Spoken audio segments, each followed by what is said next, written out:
О, ще снимам.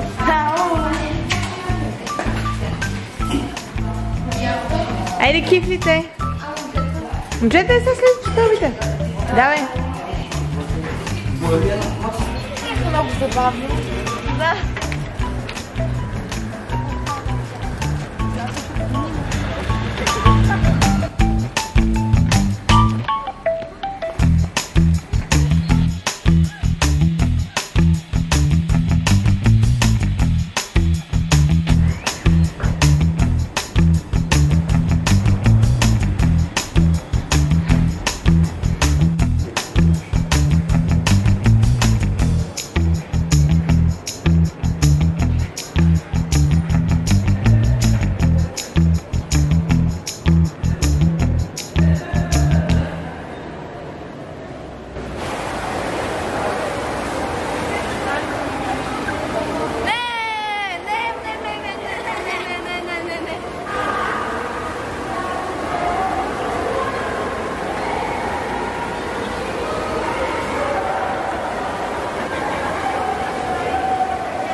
Добре, днес сме на Диана и е третия или четвъртия?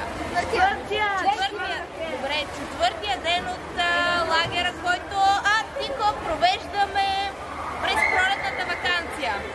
Тези диваци още са живи, но след малко планираме да ги убием.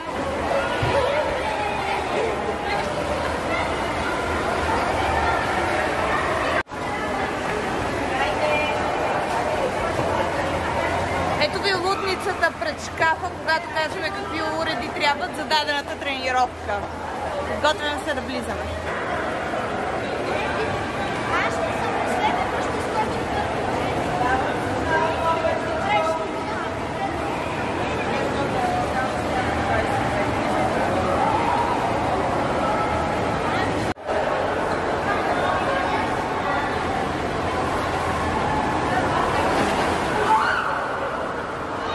Едно, две, три, четири, пет, шест, седем, осем.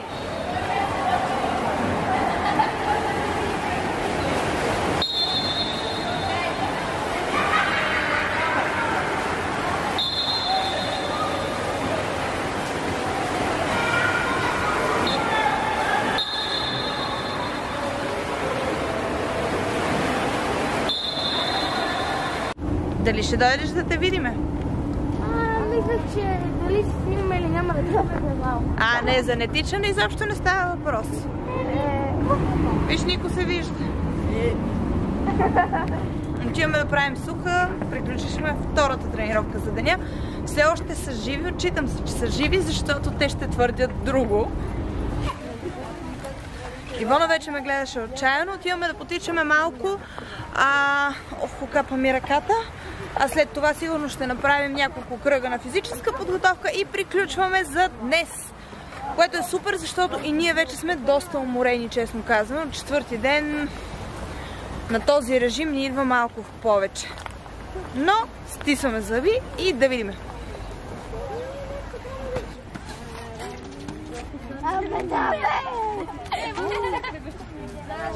Готови? Да. И... Хоп! Аня, искам да ми кажеш, ако има много болка. Докато децата тичат, колежката ми даде една идея. Наистина нещо много важно, за което смятам, че трябва да се обръщат доста по-сериозно внимание, отколкото всъщност обръщат повечето и състезатели и треньори. Превенцията на травмите като цяло. Като започнеш от загрявка, от изолиращи упражнения и така нататък, което децата в тази възраст особено 15, 16, дори 14 годишна възраст, бидейки в пубертета, ги домързява да направят, да загреят, да започнат хубаво тренировката, но определено започва да се отразява на някакъв етап. Оттам нататък вече ще ми се да обърна наистина внимание на изкривяванията. На изкривяванията, които и родителите е хубаво да следят децата си. Изкривявания като стъпване на крачетата, защото аз самата съм дюста банлия и съм абсолютно наясно колко много боли, когато имаш изкривяване на глезен или на колена от свода, защото, повярвайте ми, се отразява в цялото тяло. На гръбначни изкривявания, навътре, на една страна, на сколиози и като цяло просто следете децата си, състезатели, обръщайте си внимание сами и гледайте собственото си здраве, защото никой няма да го направи така, както вие бихте го направили сами за себе си. Живи са! Живи са, лъжат! Живи са! Времето тръгва да се разваля, затова бързичко отиваме да направим и кръговата. Да видим дали ще оцелеят или ще ги занесем после до хотела.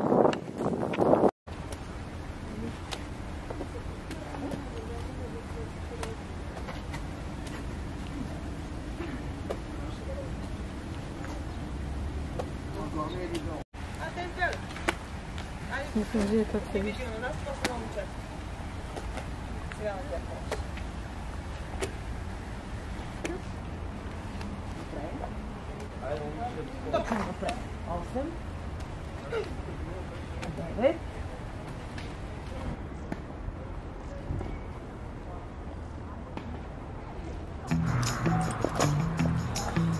ден 5.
Добре, хора, вече сме няколко дни след края на лагера. Искаше ми се да снимам края на цялото видео на басейна с децата, но се разболях и просто нямаше как да се случат нещата така, както ги бях планирала.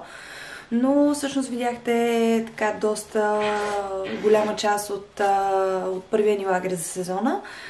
И се надявам да ви е харесало като видео, като кадри, като обработка, като всичко, тъй като още ми е доста ново всичко това и пробвам доста различни нови неща. Ако ви е харесало, можете да се абонирате за канала, можете да дадете палец нагоре и ще се видим в следващото видео. Чао!